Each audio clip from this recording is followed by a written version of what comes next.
আবারও আজকে হাঁসের মাংস রান্না করেছি আর হাঁসের মাংসের সাথে আরো অনেক কিছুই রান্না করেছি। এই তো এখানে চিংড়ি মাছ দিয়ে লাউ রান্না করেছি, সাথে মূলা শাক ভাজি করেছি। আর মূলা শাক ভাজি করেও কিছুটা চিংড়ি মাছও আমি রান্না করেছি। গত 2 দিন আগেও ঠিক একই রান্না আমি করেছিলাম, হাঁসের মাংসর সাথে লাউ তরকারি। অনেকেই হয়তো ভাবতে পারেন ভিডিওটা আমার আগের না, মোটেও না, ভিডিওটি আমার নতুন। আবারও লাউয়ের সাথে হাঁস রান্না করেছি। এই তো দেখতেই পাচ্ছেন, ছেলেকে নিয়ে স্কুল থেকে আসার পর দেখি বাজার থেকে 2টো হাঁস নিয়ে দিয়েছে, সাথে অনেক কিছু নিয়ে দিয়েছে, গুঁড়া চিংড়ি নিয়ে দিয়েছে। চিংড়িগুলো এখানে এটা আমার চাচি শাশুড়ির মিলে বাঁচতেছে, চাচি শাশুড়ি আর আমার শাশুড়ি। যেহেতু এখন শীতকাল চলে আসছে, তাই আপনারা হয়তোবা প্রত্যেকবারই দেখবেন যে আমরা কিছুদিন পর পরে হাঁস রান্না করে খাচ্ছি। অনেকেই হয়তোবা ভাবতে পারেন যে সত্যি কি আমরা হাঁস রান্না করে খাচ্ছি নাকি আগের ভিডিওগুলো আপনাদের সামনে পোস্ট করছি।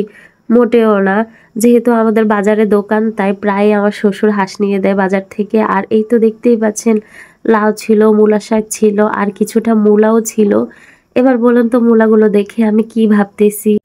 আমি বুঝে গিয়েছি, আপনারা হয়তোবা ভাবতেছেন যে আমি বানানের কথা ভাবতেছি। ঠিকই ধরেছেন, মূলাগুলো আগের চাইতে একটু বড় আর মোটাও দেখা যাইতেছে, খুবই লোভনীয় লাগতেছিল। আর বানানি তো অবশ্যই আমি বানাবো, যেহেতু বানানি আমার খুবই প্রিয়। আর এখানে তো আমার ছেলেকে গত রাতে বল্লা কামড় দিয়েছিল। দেখেন, বল্লা কামড় দেওয়ার পর আমার ছেলেটার পায়ের অবস্থা ফুলে লাল হয়ে গেছে। আমি স্কুল থেকে আসার পর দেখতেছি ওর অবস্থা আরো বেশি খারাপ। তাই কিছুটা গরম পানি করে এর মধ্যে লবণ দিয়ে গরম পানি সেক দিচ্ছিলাম আমি এর মধ্যে। আমাকে আমার চাচি শাশুড়ি বলেছিল যে গরম পানি সেক দেওয়ার জন্য, তাহলে নাকি এই ফুলাটা কমে যাবে আর ওর কাছেও খুব ভালো লাগবে। আমি দেখেছিলাম এখানে হাল রয়েছিল কিনা কামড় দেওয়ার পর, কিন্তু এখানে কোনো হাল রয়নি, তবুও এরকম ভাবে ফুলে গিয়েছে। আমার ছেলেটা চেহারা দেখুন কিরকম দেখাচ্ছে। লাউটা তো আমি আপনাদেরকে দেখিয়ে দিয়েছিলাম, লাউটা খুবই কচি ছিল। আর যেহেতু মূলা তরকারি আমি খাই না, তাও লাউ তরকারিটাই রান্না করব। আর যতই হাঁসের মাংস রান্না করি, আমাদের ঘরে যেহেতু মানুষ অনেক বেশি, তাই একটা তরকারিতে কখনোই হয় না, তাই এত কিছু রান্না করা লাগে। তো দেখতেই পাচ্ছেন, এখানে আমি প্রথমে লাউ তরকারিটা বসিয়ে দিব। পেঁয়াজটা কিছুটা ভেজে এখানে চিংড়ি মাছ দিয়ে দিলাম। আর এই তো লবণও দিয়ে দিয়েছি আমি 4 চামচ, আর হলুদের গুঁড়া দিয়েছি আমি 3 চামচ। যেহেতু এটা লাউ রান্না করব, লাউর মধ্যে বেশি ঝাল হলে ভালো লাগে না, তাই মরিচ দিয়েছি আমি 3 চামচ। আর সাথে কিছুটা একটু বেশি করে কাঁচামরিচ দিয়ে দিয়েছি। কিছুক্ষণ কষানোর পর আমার চাচি শাশুড়ি এসে বলল, হাঁসটা তো বাছা হয়ে গেছে, আমি ছেঁকে নেই, তুমি কড়াইটা নামিয়ে নাও। তাই লাউটা আর দিলাম না, কড়াইটা নামিয়ে নিয়ে এই তো চাচি শাশুড়িকে দিলাম হাঁসটা ছেঁকার জন্য। আমাদের পুরো বাড়িতে সবাই এরকম মিলেমিশে থাকে, একে অপরের খুবই সাহায্য করে। আর আমাদেরকে খুবই সাহায্য করে আমার চাচি শাশুড়িরা প্রত্যেকটা কাজে। যখনই যেই কাজে তাদেরকে ডেকে থাকি, তখনই তারা সেই কাজে দৌড়ে আসে। আর এই তো দেখতে পাচ্ছেন, বলতে না বলতে আমি মূলাটাও বানিয়ে ফেলেছি।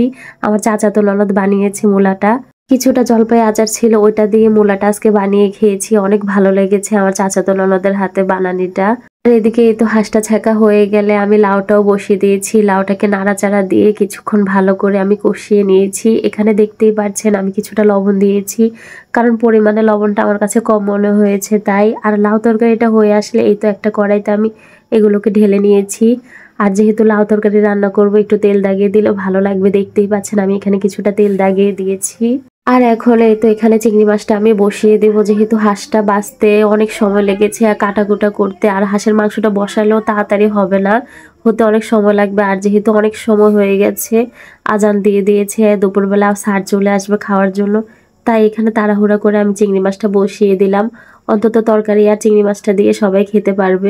চিংড়ি মাছে সবকিছু মশলা দিয়ে এই তো ভালো করে কষিয়ে নিলাম চিংড়ি মাছটাকে। আর এই তো কষানোর পর কিছুটা পরিমাণ ঝোল দিয়ে দিলাম, ঢাকনাটাও দিয়ে ঢেকে দিয়ে দিলাম মাছটা হওয়ার জন্য। আর কিছুক্ষণ পরে আমার শাশুড়ি এসে বলল, এই তো হাঁসের মাংসটা আমি ভালো করে ধুয়ে এনেছি পুকুর থেকে, আমি এখন হাঁসের মাংসটাকে বসিয়ে দিব। দেখতেই পাচ্ছেন এগুলো হাঁসের মশলা আজকে বেটে নিয়েছি। আদা বাটাটাও আমার শেষ হয়ে গেছে। পরিমাণ মতো এখানে হাঁসের মশলা, আদা বাটা যেটুকু ছিল সেটুকু দিয়েছি, আর পরিমাণ মতো রসুন বাটাও দিয়ে দিয়েছি। আর দেখতেই পাচ্ছেন এখানে লবণ দিয়েছি আমি 4 চামচ, সাথে হলুদের গুঁড়া দিয়েছি 4 চামচ, আর মরিচের গুঁড়া দিয়েছি আমি 5 চামচ। চামচ হিসেবে কোন চামচটাই দিয়ে থাকে এই তো আপনাদেরকে দেখিয়ে দিচ্ছি, আমার RFL এর 100 টাকা দামের মশলাদানির বক্স। আর এই তো পরিমাণ মতো আমি পেঁয়াজও দিয়ে দিয়েছি, কিছুটা কাঁচামরিচও দিয়ে দিয়েছি। সমস্ত কিছুকে এখন ভালো করে নাড়াচাড়া দিয়ে ঢাকনাটা ঢেকে দেব। আর এক পাশে এই তো চিংড়ি মাছটা যে বসিয়ে দিয়েছি, অল্প একটু গ্যাস আসতেছে ওটার মধ্যে, ওখানেও আবার চিংড়ি মাছটা হচ্ছে। কিছুক্ষণ পর ঢাকনাটা উল্টিয়ে দেখি এই তো হাঁসের অবস্থা। হাঁসটার কালার কতটা সুন্দর আসছে। যেহেতু হাঁস হতে অনেক সময় লাগবে, তাই ঢাকনাটা ঢেকে দিয়ে জালটা কমিয়ে দিলাম। আর একপাশে তো আমার চিংড়ি মাছটা হয়ে গেছে, ধনিয়া পাতা দিয়ে চিংড়ি মাছটাকে আমি নামিয়ে নিয়েছি। হাঁসের মাংসটাকে গ্যাসের চুলা দিয়ে, এই তো সিলিন্ডারের চুলা, এখন মূলা শাকটা আমি ভেজে নেব। তো দেখতেই পাচ্ছেন মূলা শাকে লবণটা দিয়ে আমি এগুলোকে সিদ্ধ বসিয়ে দিয়েছি, হালকা নাড়াচাড়া দিয়ে ঢাকনাটা দিয়ে ঢেকে দিয়েছি। কিছুক্ষণ পর মূলা শাকটা সিদ্ধ হয়ে আসলে এই তো একটা ঝাঁঝে আমি এগুলোকে ঢেলে নিয়েছি। আর একপাশে শুকনা মরিচ আমি ভেজে নিয়েছি। পেঁয়াজটাকে লাল করে ভেজে নিয়ে শাকটাও দিয়ে দিয়েছি, আর এখানে শুকনা মরিচটাও দিয়ে দিয়েছি। আমি ভালো করে নাড়াচাড়া দিয়ে এই তো মূলা শাকটাকে আলাদা আরেকটা কড়াইতে বেড়ে নিয়েছি। আর এখানে দেখতেই পাচ্ছেন হাঁসের মাংসটাকেও আমি আলাদা আরেকটা কড়াইতে ঢেলে নিয়েছি। যেহেতু সিলিন্ডারে কালি ওঠে তাই একটা কড়াইতেই আমরা সবকিছু রান্না করে আলাদা আলাদা পাতিলে ঢেলে নিই সবকিছু।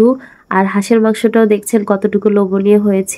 এখানে আমার খালাতো দেবরকে আমি ভাত দিয়ে দিয়েছি, আর আমার মেয়েটা দাঁড়িয়ে রয়েছে ওকে খাওয়ানোর জন্য। আমার মেয়েটাকেও খাইয়ে দিচ্ছে। আমার মেয়েটা হচ্ছে নাছোড়বান্দা, ওর জন্য যখন আমি ভাত দিই তখন ও খেতে চায় না, যখন কেউ খায় তখন ওদের সামনে গিয়ে দাঁড়িয়ে থাকে ওকে খাওয়ানোর জন্য। এই তো দেখতে পাচ্ছেন মোড়াটা নিয়ে সে এখানে বসবে ওকে ভাত খাওয়ানোর জন্য। তো আমার আজকের ভিডিওটি যদি আপনাদের সবার কাছে ভালো লেগে থাকে তাহলে সবাই লাইক, কমেন্ট এবং শেয়ার করে দিবেন। আশা করছি আমার ভিডিওটি আপনাদের কাছে খুবই ভালো লাগবে। সেই পর্যন্ত দেখা হবে আপনাদের সাথে আবার নেক্সট কোনো ব্লগে। ততক্ষণে সবাই ভালো থাকবেন, সুস্থ থাকবেন। আল্লাহ হাফেজ।